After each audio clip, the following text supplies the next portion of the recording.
están? Buenas. Ya se nos hizo tarde, pero ya estamos aquí. Se tardó la reunión de seguridad, muchos temas. Además vamos a salir de gira, vamos a la montaña de Guerrero. Pero no tenemos ninguna exposición, de modo que vámonos a las preguntas.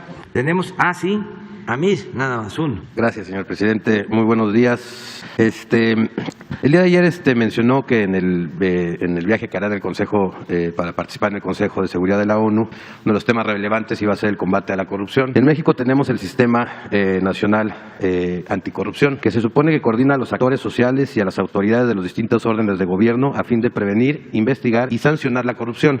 Sin embargo, este órgano ha estado, digamos, un poco olvidado y desocupado por la ex secretaria Irma Heréndira. Y pues bueno, señor presidente, preguntarle si no cree que echar a andar este sistema de manera correcta y fuerte sería un gran instrumento para ayudarlo en el combate a la corrupción. Sí, mire, existe la Secretaría de la Función Pública que tiene esa tarea, cuidar que no haya corrupción. Y lo mismo en el Poder Judicial, más que nada en el Ejecutivo, pero en la Fiscalía existe una Fiscalía Anticorrupción que tiene autonomía, que es independiente, y están trabajando tanto la Función Pública como la Fiscalía Anticorrupción de la Fiscalía General de la República. ¿Y sobre el sistema específicamente? Sí, creo que podría iniciarse. Todo esto es herencia todavía de el periodo neoliberal, de cuando se simulaba que se combatía la corrupción y se pensaba en crear aparatos. Se creó este Consejo Anticorrupción, incluso la misma Fiscalía Anticorrupción, pero cuando se crearon estas oficinas, estos organismos, la corrupción no se consideraba como delito grave, porque en el gobierno de Salinas se reformó el Código Penal para que la corrupción no fuese delito grave. Una de nuestras reformas fue orientada a que la corrupción sea considerada un delito grave y que quien lleva a cabo actos de corrupción no tenga derecho a fianza. Eso ya está en la Constitución. No estaba, pero ya habían hecho los órganos y no había sanción para quienes cometían ilícitos, quienes se robaban el erario. Entonces, nosotros estamos trabajando básicamente con la función pública, que es lo que corresponde al Ejecutivo. Pero esa corrupción, presidente, se sigue generando mucho en los municipios y en los estados. Sí.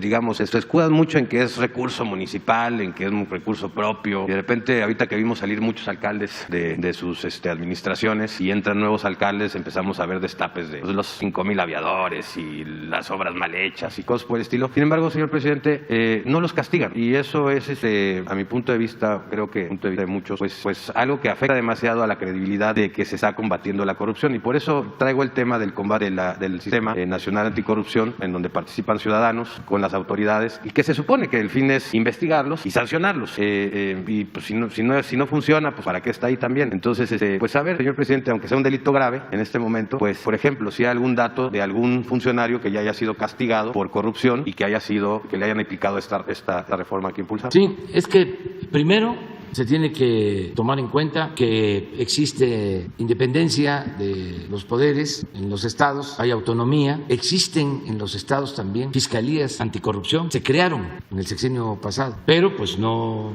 han dado resultados. Hay que buscar pues que funcionen, y esto es labor de los ciudadanos, que tienen que denunciar cada vez más. En el caso de los delitos federales, nosotros todo lo que es corrupción se combate y se presentan denuncias a la Fiscalía, y hemos presentado pues yo creo que unas 200, 300 denuncias a la Fiscalía Anticorrupción, a la Fiscalía General. No se protege a nadie. Ahora, si me dice quiénes han sido sancionados por corrupción, podríamos darlo a conocer, podríamos informar, porque no solo es el castigo a servidores públicos, hay órdenes de aprehensión contra actuales servidores públicos, sino también de particulares, por ejemplo, los factureros, los que cometen delitos fiscales, se presentan denuncias, porque si no nosotros seríamos cómplices. Pero sí podemos presentar, y es muy buena tu pregunta, precisa, quiénes han sido sancionados o quiénes están acusados por corrupción en lo que corresponde a nuestro gobierno, en lo que corresponde a delitos federales. Entonces le voy a pedir a Jesús que con la Secretaría de la Función Pública se dé a conocer sobre todas las denuncias que están en la Fiscalía.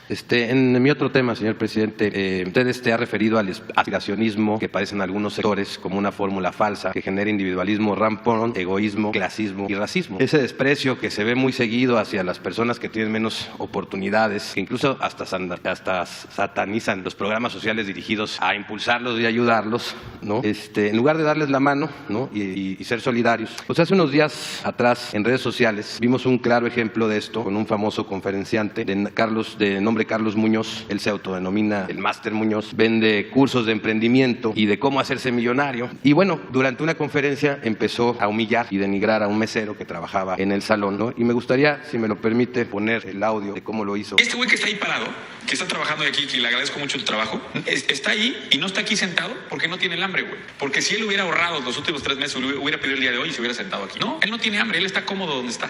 Y puede regresar dentro de 20 años y puede estar en el mismo puesto. Y esa es la vida, ¿eh? La vida es así. Y bueno, esta clase de actitudes y de, digamos, que incluso se imparten como para ser millonario, como si fuera un requisito ser déspota, soberbio y humillar a otras personas para ser millonario. Digo, me llama la atención que en este sentido, presidente, no haya todavía actuado la CONAPRED y bueno, pedirle su opinión al respecto y si hay manera de alertar, y a lo mejor lo se está haciendo ahorita, pues de este tipo de personas que pues venden una clase de cursos o de humo, digamos así, en donde en el lugar se imparte también discriminación y este tipo de actitudes a la gente que trabaja y que sostiene al país, porque al final son los que realmente sostienen al país y los que menos oportunidades pues, han tenido. Pues sí, es toda una corriente de pensamiento. Cuando hablo de Cuadri o de Calderón o de Salinas o de Diego, de Fox, etcétera, etcétera, pues no estoy obcecado en cuestionarlos a ellos. Es que así como ellos piensan, y son libres, y también esto aplica para los periodistas y intelectuales, académicos, así piensan muchos. Es un pensamiento extendido, histórico, que viene de lejos. Es el pensamiento conservador. Tiene un fundamento. Unos nacen para hacer fortuna, son afortunados, y otros para vivir en la pobreza. Esa es la ley de la vida, sostiene. Es un poco esto que estás planteando, pero no es esta persona, o sea, es mucha gente que piensa así y se alimenta de este discurso y pueden hasta pagar para irlos a ver o a escuchar y se sienten muy bien, pero está en todos los niveles. Acuérdense de Jorge Castañeda cuando se refiere a Putla, Oaxaca. Estamos hablando de una gente que yo creo que tiene doctorado, que se formó en el extranjero, que fue secretario de Relaciones Exteriores, entonces ofende a un pueblo llamándole, no sé cómo, arrabalero, o sea, pero se da en todos lados. Yo una vez platiqué aquí de que cuando era jefe de gobierno, el gobernador de Veracruz, Miguel Alemán, decidió entregarle a la ciudad una réplica de una cabeza olmeca de la zona de los Tuxtlas y se pensó colocar la cabeza olmeca en la entrada de Santa Fe, ahí hay como una glorieta, un crucero, había un espacio. Entonces, sabiendo de este pensamiento, de cómo son, porque los tengo estudiados, los conozco, que se ofenden de todo, se irritan. Di la instrucción, vamos a que nadie se estacione ahí, vamos a caminar y vamos a hacer el lago, nada más donde está la cabeza, porque es un cruce. Y bueno, con todo respeto, pasan muchos fifís por ahí y no les va a gustar, ni la cabeza olmeca, ni el que yo esté ahí, y menos si se afecta el tráfico. Entonces, instrucciones. Entonces empieza la ceremonia, empieza el gobernador de Veracruz, Miguel Alemán, a hablar sobre la importancia de la pieza y por qué le entregaba a la ciudad la réplica y todo, pero se tardaba y se tardaba. Y yo ya quería que terminara el acto porque pasaban los carros. Y ya íbamos terminando, cuando de repente pasa una señora con una camioneta de lujo y baja el cristal y me ve así lejos y me grita: Andrés Manuel, eres un naco. Es eso, es un pensamiento extendido. Lo que hay que hacer es entenderlo, no engancharse en pleitos, ser tolerantes y, como decía Facundo Cabral, pobrecito mi patrón, piensa que el pobre soy yo. O sea, eso es así. Que los vayan a castigar, pues son muchos, además tienen derecho. Miren, después de toda la tragedia que significó que perdimos la mitad del territorio por culpa de Santana y los conservadores, se va Santana al exilio y lo van a buscar para que regrese. Y a los 10 años, estos mismos conservadores van a buscar a Maximiliano para que domine México. Imagínense cómo le fue al presidente Juárez en aquel tiempo. Se triunfa, se restaura la república y se pensó, ya, se alejó para siempre la amenaza del conservadurismo, se aleja la amenaza de la intervención extranjera. No, eso no desaparece. Ahí se mantiene el pensamiento conservador. Estamos hablando de su peor momento. Es cuando Juárez pronuncia esa frase de que el triunfo de la reacción es moralmente imposible por todo lo que habían hecho en contra del país. Acabo de ver en las redes a un sacerdote, igual que este conferencista. No son así todos los sacerdotes, porque no podemos generalizar, ni son así todos los pastores. Pero busca lo del sacerdote, hablando de Juárez. Lo mismo, de manera racista, pero es hoy. Entonces tenemos que seguir haciendo conciencia, sobre todo los jóvenes, porque ya la gente mayor ya es muy difícil. Puede ser que se vuelvan prudentes, que se sientan de sangre azul y no lo digan, no presuman, no hablen de que hay razas inferiores o de que hay indios, que se reserven, pero al interior van a seguir con lo mismo. Yo también he comentado aquí de un intelectual hasta vinculado a nosotros, que un artículo en La Jornada llegó a usar la frase lamentable de que no tiene la culpa el indio, sino el que lo hace compadre. Imagínense, escritor, académico del más alto nivel, supuestamente progresista, de izquierda, en un periódico tan comprometido con la lucha social como La Jornada, en un artículo. Bueno, el presidente del INE, es que es interesante el tema, ¿para qué lo tocas? ¿Cómo se llama? Lorenzo Córdoba, que recibe a un grupo de indígenas y empieza a burlarse de ellos por sus orígenes, por su cultura. Y aquí dijimos ayer, antier, de que está demostrado que no hay razas, científicamente, hay culturas. ¿Y cómo? Si no hay razas, se va a actuar de manera racista. Es un absurdo. Tiene que ver con este pensamiento conservador de buscar ser superiores. A eso me refiero cuando hablo de aspiracionismo. No es para ofender a nadie. Es que tú tienes que salir adelante, tú tienes que triunfar a toda costa, sin escrúpulos morales de ninguna índole. Y el que tiene, vale. El que no tiene, no vale nada. Y la verdad, en donde está la mayor reserva de valores culturales, morales, espirituales, es en los pueblos, en las familias. No es en la academia, no es en los medios de comunicación. Desde luego no es en la política, no es en las cúpulas de poder económico, es el pueblo. Se burlan cuando digo el pueblo bueno, sí, el pueblo bueno. Si no tuviésemos esa gran reserva de valores culturales que heredamos de grandes civilizaciones, ¿quién sabe qué sería de México? Si lo que nos ha ayudado a enfrentar todas las calamidades ha sido la cultura, o las culturas, o el predominio de las grandes civilizaciones. Entonces hay que verlo. ¿No lo encontraron? Bueno, además, ¿para qué? Ya con esto es suficiente. A ver, para adelante. Sí. Y luego dos compañeras, una y otra. ¿Qué tal, presidente? ¿Cómo está? Buenos días. Por principio de cuentas, me gustaría pedirle su opinión respecto a lo que usted comentaba ayer del tema de la UNAM. Ayer se hizo una polémica tremenda con eso. Acudimos al Senado de la República a la entrega de la medalla Elvia Carrillo Puerto. Platicamos con Clemente Castañeda, de Movimiento Ciudadano, platicamos con Kenia López Rabadán, platicamos con incluso Antares Vázquez Alatorre, hacia la defensa de usted allá en la Cámara Alta, en el que le llamamos el Chacalódromo. Pero sí me gustaría la opinión de usted respecto a toda la polémica que se generó con el tema de la UNAM. Mire, yo respeto, ¿no?, las opiniones y también siempre digo lo que pienso. No solo la UNAM, todas las universidades fueron sometidas por el pensamiento neoliberal, todas. Es lamentable que la UNAM se haya derechizado, como sucedió en los últimos tiempos. Ejemplos hay muchos. Imagínense el rector, que todavía tiene mucha influencia, Narro, se va de secretario de salud y en ese tiempo habla de los ninis, de los jóvenes, ex rector de la UNAM, que ni estudian ni trabajan, algo ofensivo. Pero no solo eso, siendo secretario de salud, acepta ser delegado del PRI en Ecatepec. Estamos hablando del rector, claro, no todos los maestros afortunadamente están así, pero bueno, ¿dónde están los economistas de la UNAM que defienden un modelo alternativo al neoliberal? Se quedaron callados, lo silenciaron, y así en general. Entonces sí, se requiere una sacudida y es una gran universidad, pero no estuvieron a la altura de las circunstancias. La crítica al neoliberalismo no surgió de la UNAM, de todas las atrocidades que se cometieron durante el periodo neoliberal, el saqueo del país, el saqueo más grande en la historia de México, y que la universidad no haya jugado un papel fundamental, determinante. Al contrario, muchísimos académicos e intelectuales de la UNAM se dedicaron a legitimar la privatización. Salinas los cooptó a casi todos. Siempre voy a decir que hay honrosas excepciones. El movimiento de los jóvenes del 2012. El 99, ¿no, presidente? El 132, yo soy 132. Del 132. ¿Dónde surge? En la Ibero. En la Ibero. Supuestamente una universidad bien, ¿no? Sí. ¿Y dónde estaba la UNAM? ¿Quién era rector entonces? Narro. Entonces, que no se enojen. Además, qué bueno que hay polémica sobre esto, porque ni modo que vamos a caer en la autocomplacencia. No, y no todos, también aclarantes, son así. Pero nos cuesta muchísimo trabajo. Yo quisiera que hubiesen más economistas de la UNAM en el gobierno, más abogados de la UNAM en el gobierno. No hay. están en los despachos, se perdió la emoción social. Entonces hay que polemizar también sobre esto y pues no tuvo yo de mala fe que la prensa vendida o alquilada use esto, ¿no? Para decir que ahora estoy ya en contra de la UNAM. Han dicho tantas cosas. Tengo mi conciencia tranquila. Efectivamente. Dos temas.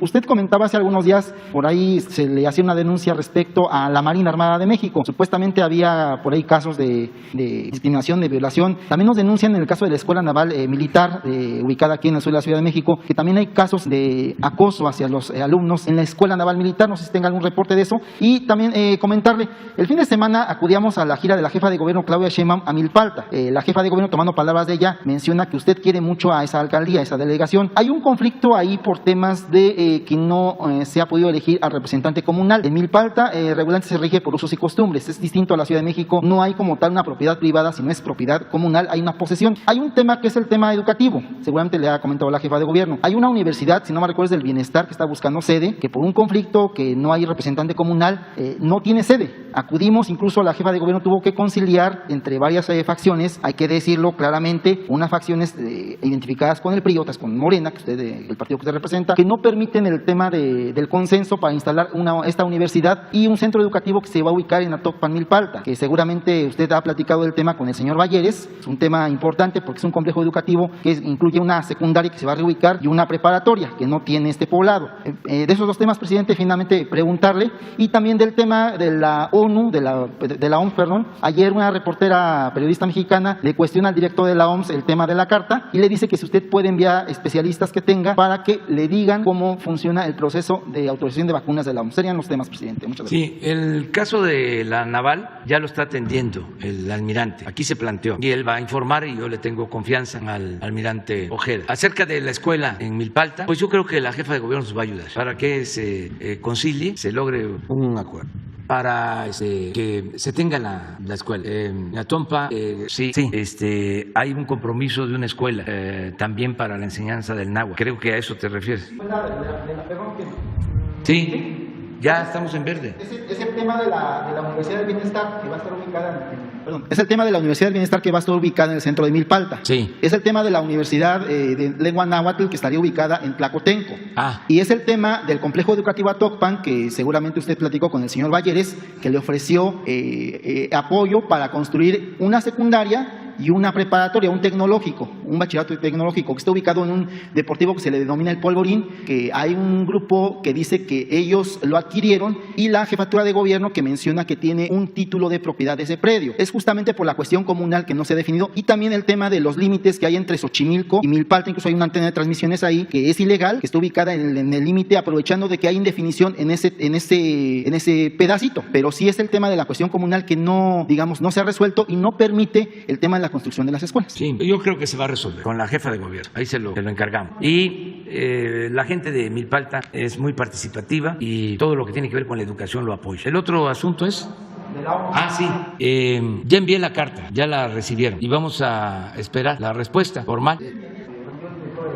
Es que es el trabajo de ellos. Es que es increíble de que se esté aplicando una vacuna o 2 o 3 masivamente por millones de dosis y que no tengan un reconocimiento porque no están en fase de prueba, sino porque la aplica México o cualquier otro país. ¿Y cuánto tiempo lleva reunir los datos para otorgar el registro o no otorgarlo? Porque la gente necesita tener el certificado porque muchos trabajan y tienen que ir a Estados Unidos y si en Estados Unidos dicen aquí solo van a poder ingresar quienes se hayan vacunado con vacunas autorizadas por la Organización Mundial de la Salud. Y la Organización Mundial de la Salud lleva mucho tiempo sin autorizar algunas vacunas, que porque no le han mandado todo el expediente, que no pueden ellos hacer una denuncia pública contra una farmacéutica, contra un país y decir, esta vacuna se está aplicando sin la autorización de la Organización Mundial de la Salud, porque les estamos pidiendo desde hace 6 meses que nos manden todos sus protocolos, sus pruebas, y no lo han hecho. ¿Por qué se quedan callados? Que es muy fácil decir, es que no me mandan la información que les estoy solicitando. Ya les envié un oficio y fíjense que no me mandan lo que les estoy pidiendo. No se deberían de enojar, deberían de apurarse y resolver. Eso Eso es lo que yo respetuosamente les planteo. Y eso es lo que les digo en la carta. Es decir, ya resuelvan, porque son millones de personas que han sido vacunadas y que ahora resulta que la Organización Mundial de la Salud no les ha dado el visto bueno a esas vacunas. Pero además, vacunas que han demostrado en los hechos que ayudan, que protegen. Nosotros tenemos muestras de personas que han sido vacunadas en México, qué tipo de vacunas, y si se vuelven a infectar y si se hospitalizan, incluso si fallecen, vacuna por vacuna. Y en ningún caso, son muestras, ¿no? Hemos tenido problemas de que una vacuna no autorizada por la Organización Mundial de la Salud haya causado un daño mayor. No tenemos eso. No, ya dije, es desidia. Es que en todos lados hay burocracia. Son elefantes reumáticos, hablando en términos médicos, que hay que estarlos empujando. ¿Encontraron el video? No todos los sacerdotes son así, ni todos los ministros. Ya a partir del siglo XIX, 1800, va a aparecer este personaje, el indio Benito Juárez, presidente de México. Ya se imaginarán por qué le decían el indio. No hace falta explicar demasiado, ¿no? El indio Benito Juárez, el presidente Juárez, hoy por hoy en México hay un montón de avenidas, ¿no?, con el nombre del indio Juárez. Fue un presidente que pertenece... ¿Es mexicano el señor? Como argentino o español, ¿no? O colombiano, ¿no? Sí. Sí, pero vamos con la compañía. Gracias, presidente. ¿Cómo sigue de su lesión de ayer? Ya estoy mejor. Sí, es un desgarre. Es que para el deporte en general, antes de entrar al campo, antes de un partido, antes de ejercitarse, hay que calentar, hay que estirarse. Eso en general, todos, los jóvenes, incluso los deportistas profesionales. Porque si no, entra uno en acción y pueden haber desgarres. El músculo no está ejercitado, más cuando ya tiene uno cierta edad. Entonces llegué y calenté, nada más. Lo más recomendable es correr un poquito en el béisbol y luego estirarse y ya luego jugar. ¿Qué pasó? Que me puse a jugar primera base, todo muy bien, anoté una carrera, luego vengo la segunda vez al bar y toco la bola y sale de foul. Pero ahí, por el instinto, ¿no? Porque pues eso no se olvida, el esfuerzo. Y ahí me desgarré un poquito y todavía batié y macaneé, pero ya llegué a primera y ya no pude seguir. Y en estos casos lo que recomiendan pues es hielo y reposo. Pero ya está bien. Y además estoy contento, primero porque jugamos con el equipo de veteranos, todos de la misma edad, o más o menos, porque es de 60-70. Y no es lo mismo en el béisbol y en ningún deporte el que tiene 61 al que tiene 68. Ahí el que tiene 61 y es pitcher, le camina la bola, la tira duro todavía. Pero es una generación y es muy interesante. Además, hace uno deporte, se quita uno un poco de tensión y ve uno a amigos, ¿no? Además, que me sentí muy bien, cogí un fly también difícil. De ahí no había desgarro. Salió, se le llama en el béisbol, un palomón y lo agarré. Pero lo que más me compuso, lo que más me alivió fue el juego de los Dodgers. Porque fue dirigido a ellos. Qué bueno, presidente, que todo bien. Sí, todo bien. Vamos ahora ya a la montaña. Dos cosas, presidente. Preguntarle, hace unos momentos el INEGI da a conocer que la inflación anual se ubica en 6.12% con este último reporte. Preguntarle qué podría hacer el gobierno. Se reporta en parte que es porque se acabó el subsidio en 18 ciudades como parte de estas tarifas eléctricas de verano. No. Sé que es una tarea del gobierno, del Banco de México, pero el gobierno, ¿qué podría hacer para evitar que siga incrementándose la inflación? Pues estamos procurando que no aumente la inflación, porque eso afecta la economía popular. Esto tiene que ver más con dos fenómenos, ¿no? Uno, el que se redujo la producción mundial y se encarecieron alimentos, productos, por ejemplo, el maíz, el acero, el transporte de mercancías por barcos. Esto es mundial, han aumentado los precios. Y lo otro, que también nos impacta, aunque tiene su parte buena, es de que se soltó bastante dinero en Estados Unidos para reactivar la economía. Entonces se calentó la economía, hay circulante, hay dinero, hay mucha demanda y hace falta más oferta. Entonces esto creo yo que es lo que está impactando. En general está sucediendo lo mismo en Estados Unidos. Los economistas nuestros de Hacienda sostienen que es transitorio. De todas formas, vamos a seguir cuidando que no haya aumentos de precios sin justificación. Lo que hicimos con el gas ayudó, porque el gas es un insumo que aumenta los precios. Sí, se descontrola su costo. Lo mismo el caso de las gasolinas. Y no es cierto de que no haya subsidio a la luz. Me refiero a este programa de tarifas eléctricas de verano en 18 ciudades que en todos lados se concluyó el programa. No se quitó, en todos lados. ¿Quién dio esa información? El INEGI. Pues no tiene los datos. Pero nosotros estamos apoyando a todos los estados. Se les mantiene un subsidio. O sea, la luz no ha aumentado, y lo puedo probar, en términos reales. Ni las gasolinas, ni el diésel. Donde tuvimos el problema fue en el gas. Y ahí es donde estamos interviniendo. Pero yo considero que va a ser un asunto transitorio, pasajero, y que vamos a tener pronto una disminución en inflación. El peso está muy bien, ha resistido, no hay devaluación desde que estamos en el gobierno. Nunca se había visto esto en la historia reciente. Ya estamos recuperando los empleos que perdimos por la pandemia, ya los recuperamos. Ya está estamos como en 20.700.000 empleos de trabajadores inscritos en el Seguro Social. O sea, ya hay más empleos inscritos ahora en el Seguro Social, más trabajadores inscritos que los que habían antes de la pandemia. ¿Por qué no pones el dato de ayer? A ver si lo tienen del seguro. Entonces vamos bien y se mantiene el pronóstico de crecimiento de 6% anual. Y le quería preguntar la situación en la refinería de Tula. Se reportó hace unos días que había bloqueo de maestros y había parado la refinería. ¿Sí ya se normalizó la actividad o continúa este bloqueo? Sí, no tenemos reporte de problemas. A lo mejor es por el combustóleo, por el bloqueo que hay. ¿Había un bloqueo de maestros? En Michoacán, sí, y eso impide que el combustóleo que se produce en Tula se pueda llevar al puerto de Lázaro Cárdenas, Michoacán, por tren. Entonces, como existe este bloqueo de los maestros, que ya se está resolviendo, porque decidimos pagarles las quincenas que se les quedaron debiendo. Entonces, ya di la instrucción de que se les pague todo. Ya se empezó a pagar, pero eran creo 4 o 5 quincenas. Ya les empezaron a pagar. Ya di la instrucción de que la semana próxima, a más tardar, se termine de pagarles todas sus quincenas. Nada más que quiero, y se lo pido a los maestros de Michoacán, que nos ayuden para que no vuelva a pasar lo mismo, porque se manda el dinero y lo usan los gobiernos para otras cosas y no pagan a los maestros. Entonces, ¿qué propongo? Si nosotros pagamos de manera directa, si hay una nómina como existe para pagarle a los maestros federales, ya no habría problema, porque no tendríamos que mandar el dinero al gobierno del estado y que en un apuro se usa ese dinero, como se hacía con el llamado Seguro Popular, que ni era seguro ni era popular, porque se enviaba el dinero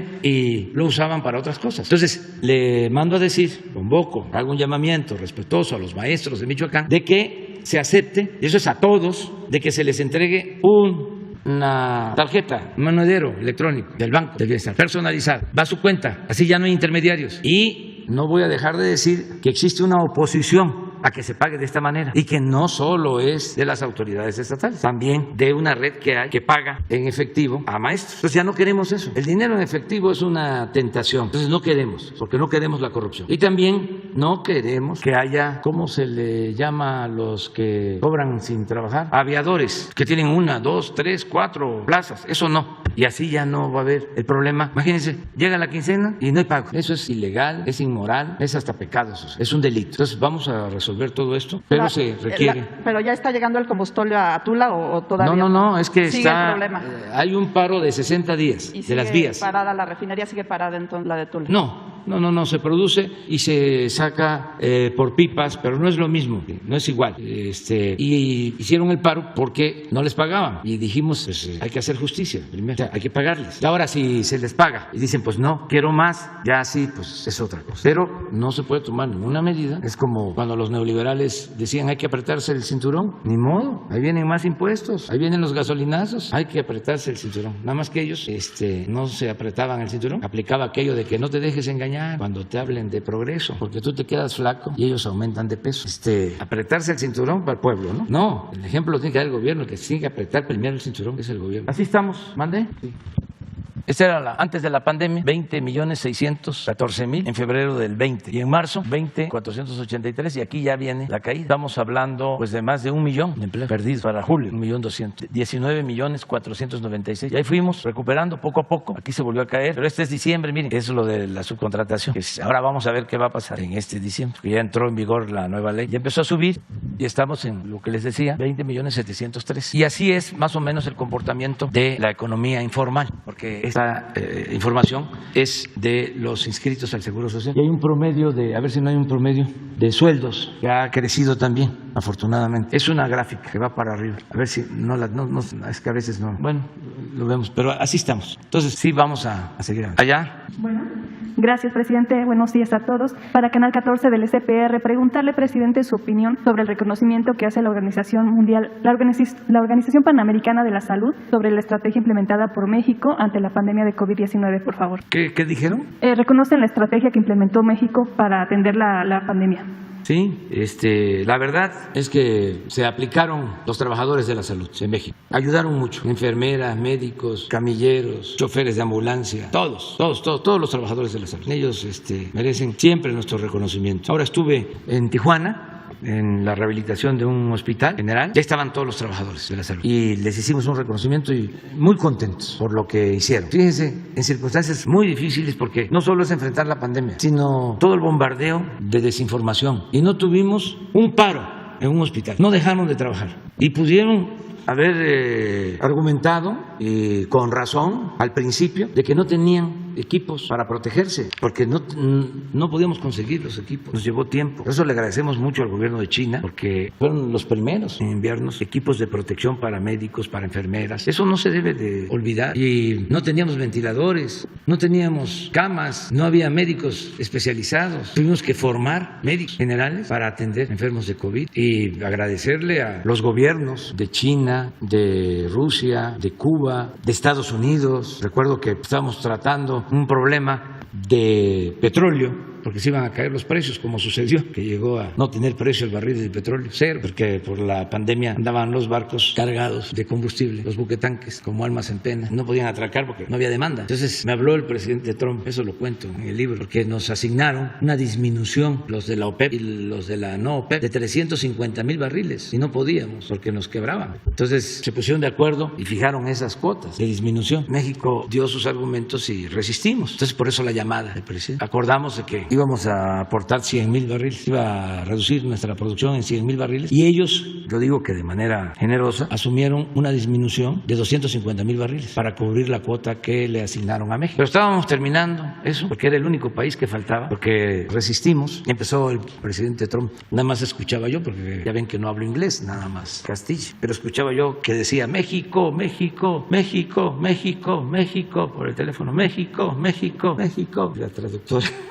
México. Y después se escucha por todos lados, México, México, México, México, en Arabia Saudita, en Rusia, que México falta, que no hace. Y ya le expliqué por qué no podíamos hacer. Y él comprendió, ¿no?, esta situación. Bueno, me dice, aportamos los 250 nosotros, pero le pido un favor, infórmenlo ya, que se pronuncie México. Ya le hablé por teléfono a Rocío Nale para que informara a la OPEP sobre el acuerdo. Y ya, aún así, se redujo la producción a nivel mundial en 9 millones de barriles y se cayó el precio, no de inmediato, a los 10 días. Y como lo planteó, o como lo estaba previendo el presidente Trump, a nada, porque me dijo, si no tomamos este acuerdo, se va a caer el precio. Y ya ven cómo se habla de las diferencias entre las grandes potencias. Cuando se trata de estos asuntos, hay arreglo. Estados Unidos, Rusia, Arabia Saudita, los principales productores, hay arreglo. Y qué bueno que nunca se pierda o se rompa el diálogo. Terminando eso, digo, oiga, le quiero pedir un favor, no tenemos ventiladores para los enfermos de COVID. Hizo el compromiso de mandarnos 1,000 y cumplió, porque no teníamos equipo. Hace 2 días todavía, ya con el presidente Biden, y no es la primera vez, nos entregaron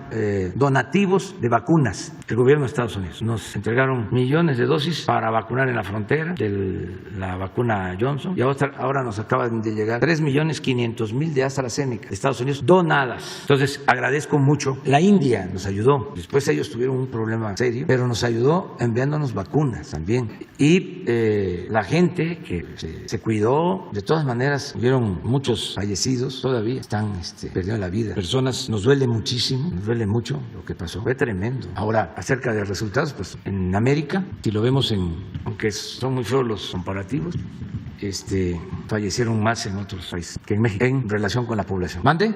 Y ahora con las vacunas se fortalece. No, es muy importante lo de las vacunas. O sea, si vemos esta tercera ola, el número de hospitalizados y de fallecidos es menor a la segunda, que fue la más fuerte, y a la primera. Pero es porque ya se avanzó en la vacunación. La semana que viene se cumple el plazo que dimos para vacunar a todos los mayores de 18 y solo nos van a quedar los que no quieren, pero somos muy perseverantes nosotros, somos muy tercos y tenemos muchas razones para convencerlos de que se vacunen. Pero ya aquí en la ciudad, que la jefa de gobierno ha hecho un trabajo extraordinario, aquí ya es probable, ella va a venir a informar junto con todo el gabinete de salud, vamos a informar la semana próxima, pero ya aquí en la ciudad, según avances, ya se van a tener vacunados todos, con segunda dosis, y estamos hablando de un porcentaje mayor al 90%. Esto ha ayudado muchísimo y no voy a dejar de estar invitando a que se vacunen.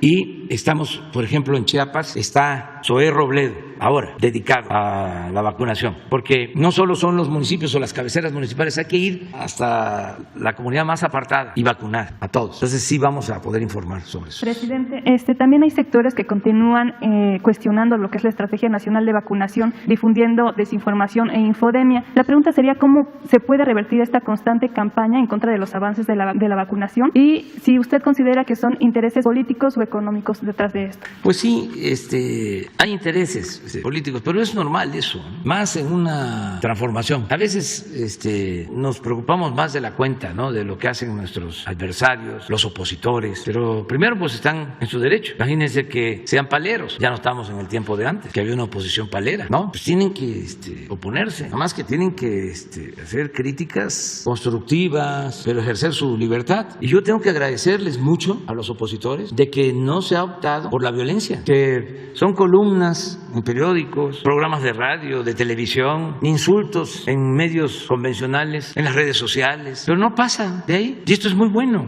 porque cuando ya hay odio, violencia, pues ya hay descomposición. Eso no existe en México. Sí hay unos corajudos ahí, pero no pasa del cuestionamiento, de la crítica, y la transformación va y es profunda. Imagínense cómo cae. Pónganse a pensar, si habían 100 corporaciones que dominaban y que mantenían privilegios y de repente ya no los tienen, no se les afecta en nada, pero ya no pueden hacer los jugosos negocios que hacían al amparo del poder público, o tienen que pagar impuestos que no pagaban, o el aceptar de que existen los pobres y que hay que ayudarlos. Choca el que se entreguen becas, el que se tengan programas como Jóvenes Construyendo el Futuro, que se atienda a los jóvenes. Pues eso les molesta muchísimo. Cuando empezó el programa de Jóvenes Construyendo el Futuro, otros jóvenes de familias conservadoras dicen, ¿cómo se va a regalar el dinero? ¿Cómo se le va a dar apoyo a estos flojos? Con la misma idea, ¿no? Si eres pobre es porque no trabajas. Un poco el ejemplo del conferencista. Y entonces todo eso los sacude. Y sin embargo, no pasa a mayores, no sucede nada. El que hablemos aquí de racismo, eso no se hablaba antes. Y existía, y sigue existiendo, desgraciadamente, pero soterrado, oculto, porque imperaba la hipocresía. Pero se portan muy bien. Vienen aquí, ternuritas. Aquí enfrente, vienen con una mantita. ¿No puedes poner la foto de la manta que saca Claudio y el que era de la Coparmex? Les prestaron ahí, los de la oposición, una manta, un espacio para tomarse una foto. La van a ver ahora. Pero eso está bien. Hasta lo del Frena, ¿no? Más que no aguantaron, pero se portaron bien. Vinieron aquí, instalaron sus casas de campaña y ya. No, a ver si no tienen la foto. Que nos van a ganar en el 24. Si viene la revocación del mandato en marzo, ¿para qué esperan tanto tiempo? Miren, pero no es Claudio aquí. No. Nosotros, ¿verdad?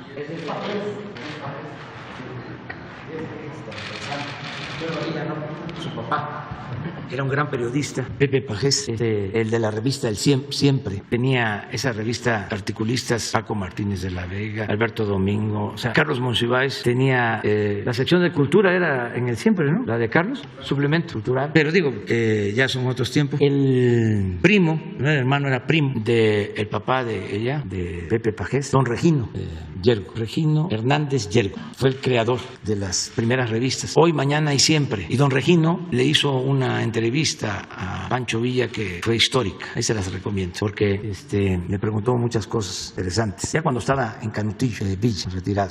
Pero hay otra manta, yo vi otra, sobre el 24. O a lo mejor es ese. ¿Verdad que sí? Pero están en su derecho de oponer. No, es que eso es la democracia. Me preocuparía que no hubiese protesta. ¿Mande? Que se unan al partido también. Es que también siempre ha sido así. Como ya no hay simulación, ahora son dos bloques, como ha sido la historia siempre, liberales y conservadores. Entonces engañaban de que eran distintos, pero como ahora estamos viviendo tiempos de definición, como decía Juan Álvarez, esta ancheta está muy angosta, no hay ni para dónde hacerse. Es tiempo, pues, de definición. Entonces, el que se agrupe el conservadurismo, pues es normal y es fuera máscaras, porque se suponía que estaban en partidos distintos, el Partido de la Revolución y el partido que surge para oponerse a la revolución, o en particular a la política popular y patriótica del general Cárdenas, se unen, pero es la defensa de intereses creados, pero están en su derecho. Y yo estoy contento porque vamos avanzando, porque se está consolidando el proceso de transformación. Y entre más tiempo pase, más se va a consolidar y va a ser muy difícil retrogradar, va a ser muy difícil dar marcha atrás. A ver, si llevamos a cabo, por eso se están oponiendo también, la revocación del mandato, que ya está en la Constitución, toco madera, se unen todos los conservadores, con todo su dinero y se vuelven a apoderar del gobierno y vuelven a poner el gobierno al servicio